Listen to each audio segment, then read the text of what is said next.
Alô, bom dia, você está no canal Professor Belém neste sábado, dia 15 de outubro de 2022, sejam todos bem-vindos. E hoje o tema é bastante pesado, a guerra nuclear se aproxima, preparemos-nos.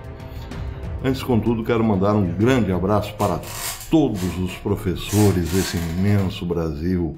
Eu, nesse dia, hoje é dia do professor, como dizem, nesse dia eu costumo lembrar de alguns grandes professores que eu tive, como, por exemplo, Pedro Gambim, que sabia tudo sobre Aristóteles, como Armindo Moreira, que sabia tudo sobre filosofia da ciência, e mando também um abraço para o meu orientador no mestrado, o professor doutor Wilson Antônio Fresati Júnior, autor deste livro, belíssimo livro, Nietzsche contra Darwin.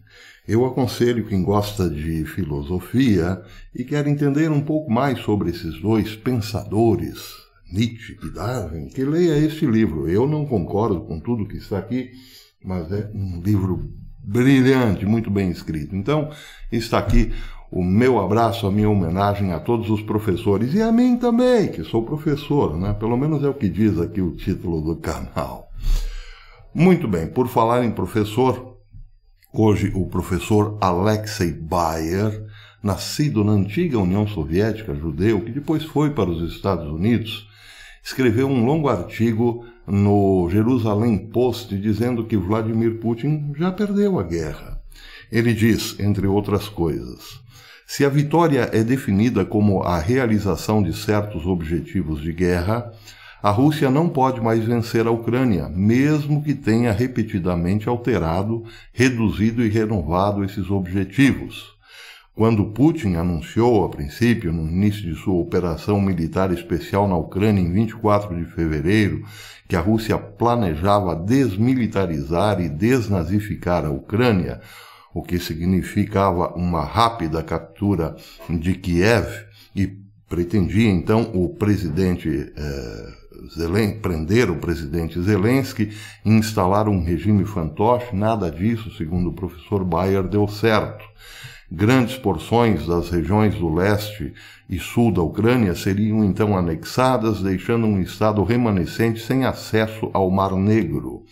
Este plano, no entanto, falhou, assim como a versão seguinte, menos radical, que incluiu a tomada de Odessa e a criação de um corredor terrestre para a Transnistria, o autoproclamado enclave pró-russo da Moldávia, diz ele, que faz fronteira com a Ucrânia. Putin, então, reduziu ainda mais as suas ambições, limitando-se à ocupação de todo o território dos oblasts de Donetsk a Luhansk, na Ucrânia. Mais uma vez, os ucranianos frustraram seus planos e começaram a libertar os territórios que haviam cedido nas primeiras semanas de invasão.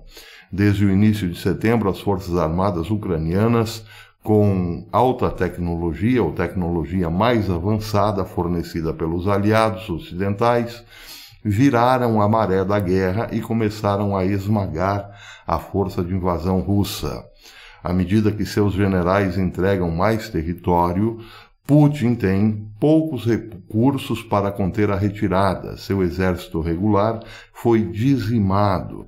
Os novos recrutas convocados desde o início do recrutamento parcial em 21 de setembro são destreinados, mal equipados e desmotivados, diz o professor. As armas avançadas da Rússia foram usadas primeiramente nos primeiros ataques, e depois das sanções ocidentais, essas mesmas armas não puderam ser reabastecidas. Mesmo produzi-las em casa tornou-se impossível, pois a maioria dos componentes de alta tecnologia são importados, e o Ocidente, portanto, não tem passado esses recursos para a Rússia por conta dos boicotes. O Ministério da Defesa da Rússia foi forçado a retirar tanques soviéticos obsoletos e lançadores de foguetes de armazéns onde foram desativados por décadas. A Rússia está indo de chapéu na mão ao redor do mundo em busca de armas, obtendo drones do Irã e bombas da Coreia do Norte. duas outras nações párias, diz o professor. Bem, por outro lado, se de fato isso está acontecendo, há uma mobilização que poucos analistas consideram hoje, que é uma união de vários países da Ásia, encabeçados pela China, para, eventualmente, ajudar a Rússia. Vejam nessa mesma matéria, essa também saída no Jerusalem Post, que, de certo modo, ou contradiz, ou pelo menos coloca um ingrediente novo que falta na avaliação do professor Bayer. Diz a matéria: os porta-aviões da China, poderão usar armas hipersônicas tradicionalmente lançadas de aeronaves, graças aos avanços na tecnologia de logística que simplificam e aceleram o reparo e a manutenção das armas, de acordo com pesquisadores do Exército de Libertação Nacional. Os mísseis hipersônicos lançados do ar pela China, cujas especificidades não foram divulgadas pela equipe de pesquisa, têm semelhanças com o míssil Kinzhal da Rússia, que pode atingir 10 vezes a velocidade do som em um alcance de 1.000 quilômetros. A equipe de pesquisa escreveu um artigo publicado na revista chinesa Air-Weapon de 1º de outubro, dizendo que os militares chineses acreditam que as armas hipersônicas mudarão a natureza do campo de batalha e estão investindo pesadamente para aprimorar essas capacidades. A China testou um míssil hipersônico com capacidade nuclear em agosto, que circulou o globo antes de acelerar em direção ao seu alvo, demonstrando uma capacidade espacial avançada que pegou a inteligência norte-americana de surpresa, disse o Financial Times. A China vem trabalhando nesses mísseis há décadas, de acordo com o relatório do Poder Militar da China de 2019 da Agência de Inteligência de Defesa dos Estados Unidos. O Exército de Libertação do Povo Chinês está desenvolvendo, diz essa pesquisa, uma série de tecnologias para combater os sistemas de defesas mísseis balísticos dos Estados Unidos e outros países, incluindo veículos de reentrada manobráveis. Essas considerações que o professor Bayer não cita devem ser consideradas na medida em que a guerra na Ucrânia recrudescer ou endurecer muito, ou então passar para outros países. Vejam que interessante, acompanhando esta mesma posição de fortalecimento bélico da China, uma notícia bastante interessante publicada no The Durham hoje, que diz o seguinte: o processo imparável de integração eurasiana, um pilar fundamental da emergente ordem internacional multipolar, avança. Astana, no Cazaquistão, realizou entre os dias 12 e 13 deste mês, terminou antes de ontem, a 6ª cúpula da Conferência sobre Integração e Medidas de Fortalecimento de Confiança na Ásia, cuja sigla é SICA, um fórum multilateral de diálogo e cooperação regional apoiado pelo Cazaquistão em toda a Ásia. A SICA, que foi sugerida pela primeira vez pelo ex-presidente cazaque Nursultan Nazarbayev, que é o homem que manda no Cazaquistão em 92, tornou-se uma importante estrutura de segurança e desenvolvimento econômico, como nas áreas de enfrentamento ao território e apoio a empresas.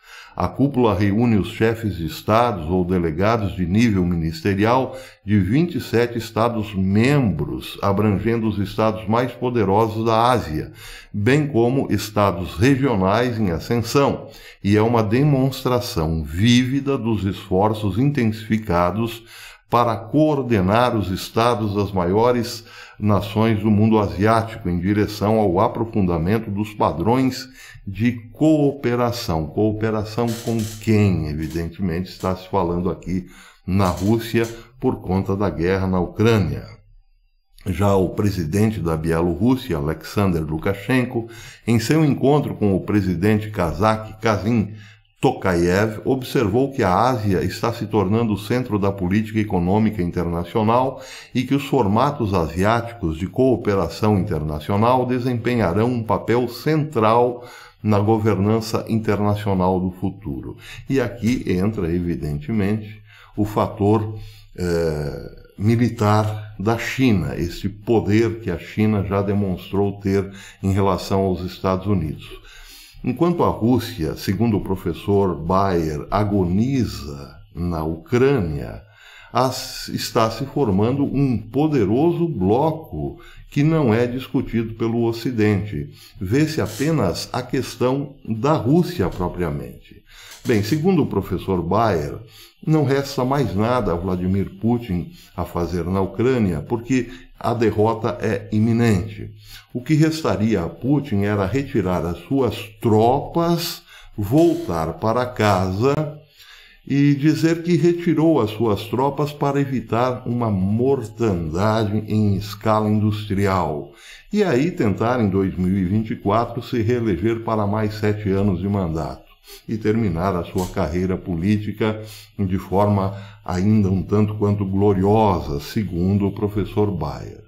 Só que, ao invés de tirar as tropas da Ucrânia, o que Vladimir Putin fez esta semana foi transferir um general de alta patente, chamado ou apelidado de General Armagedon, da Síria, para comandar as 3 forças militares russas na Ucrânia. O nome dele é General Sergei Surovikin. A matéria saiu hoje no Cultura Estratégica e diz o seguinte: o general Sergei Surovikin, também conhecido como General Armagedon, é o novo comandante das forças aéreas, terrestres e marítimas russas servindo na Ucrânia.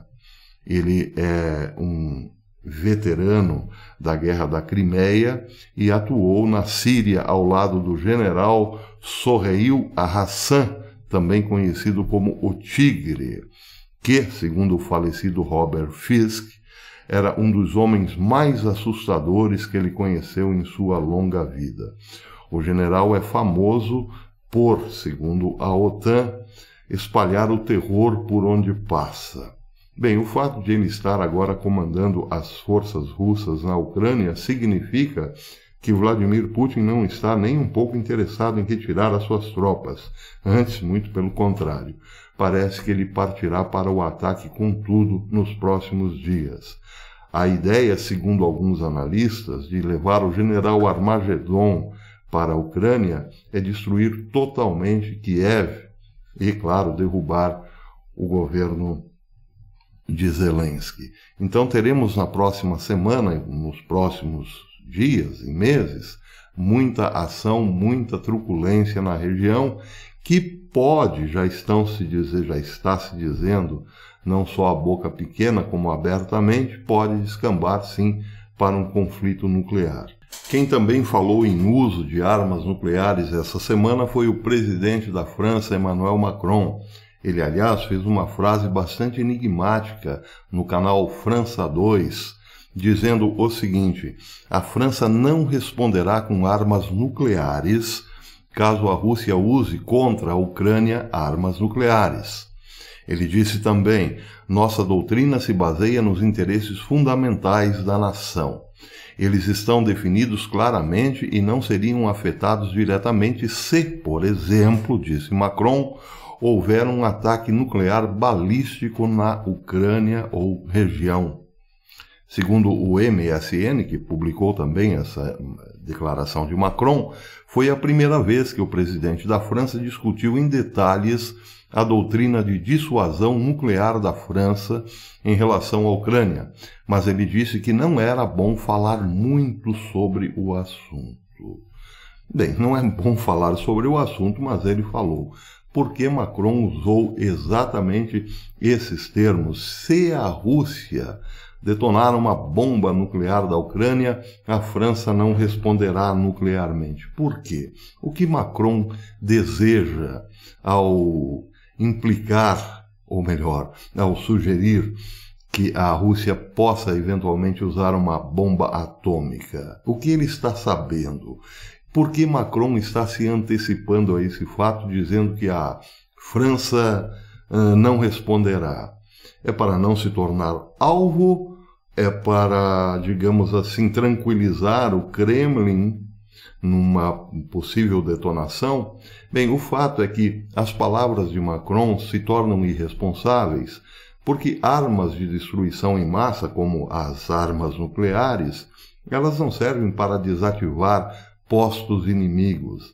Elas servem essencialmente para punir as populações civis, já que são efetivamente usadas contra pessoas que não participam da frente de batalha. Uma arma nuclear hoje detonada, supõe aí os analistas, uma arma russa, por exemplo, detonada em Washington, mataria imediatamente 6 milhões de pessoas. Isso nas primeiras horas. Com o passar dos dias, outras 6 milhões de pessoas poderiam morrer também. Ou seja, dizer que a França não responderia caso a Rússia ataque nuclearmente a Ucrânia é o mesmo que dizer o seguinte: olha, nós vamos assistir aqui a destruição em massa da população civil e não seremos pressionados a responder. Ficaremos esperando a boa vontade de Putin. Se ele, quem sabe, resolver não nos atacar, então estaremos todos bem. É claro que isso é apenas pirotecnia. O que está debaixo dessa pirotecnia é que realmente preocupa.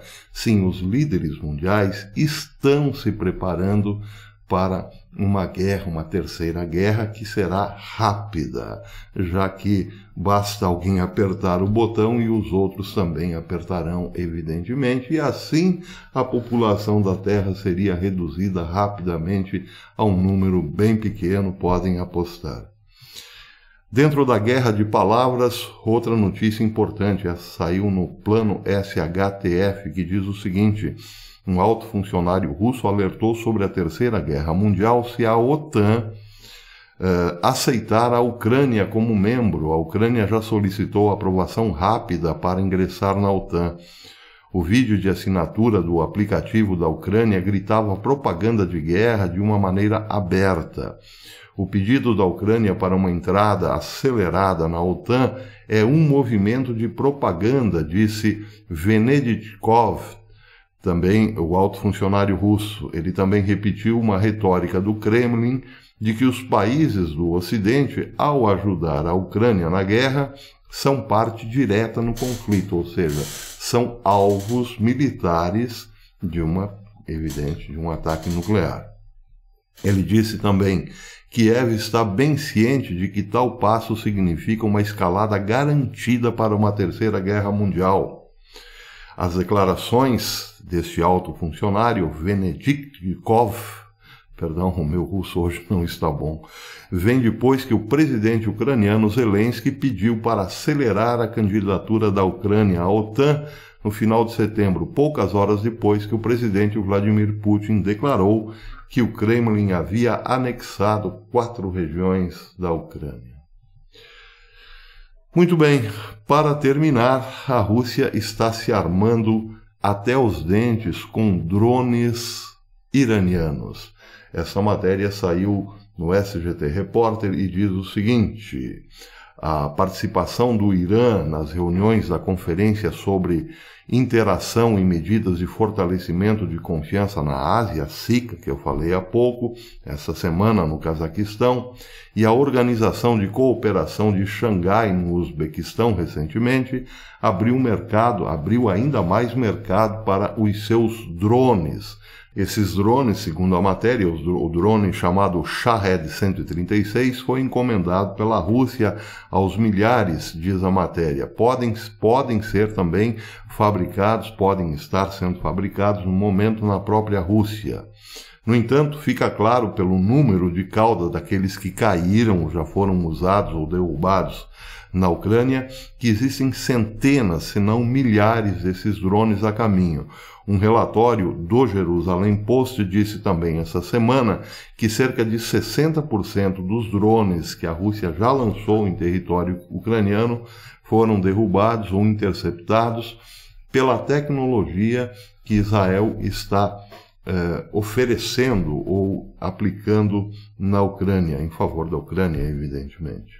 Para terminar, um comentário do escritor Geoffrey Grinder sobre este assunto. Ele diz, rapidinho, a guerra Rússia-Ucrânia não é, no momento que escrevo, a Terceira Guerra Mundial, mas certamente contém muitos elementos que poderão produzir a Terceira Guerra Mundial. Bem, então está aí, a situação é bastante quente, as próximas semanas e meses deverão dizer se a nossa geração enfrentará o inferno ou o inverno nuclear ou não. No momento, as apostas estão mais para o sim do que para o não, já que os dois lados do conflito parecem não terem mais possibilidade de acordos diplomáticos. Vladimir Putin está perdendo a guerra na Ucrânia? É uma pergunta. Se está perdendo, evidentemente está nos últimos estertores de uma atividade que não terminará bem. Seja como for, Putin tem um compromisso consigo mesmo, politicamente falando. Ele não pode simplesmente deixar a Ucrânia assim e tentar refazer a sua carreira política, como sugeriu o professor Bayer. No entanto, se não tiver força suficiente para destruir a Ucrânia, como parece ser agora o novo objetivo, usará armas cada vez mais pesadas que atingirão as populações ou a população civil. E aí, bem, qualquer uma dessas opções nos levará para um caminho bastante perigoso. Por enquanto é isso, até amanhã, se Deus quiser.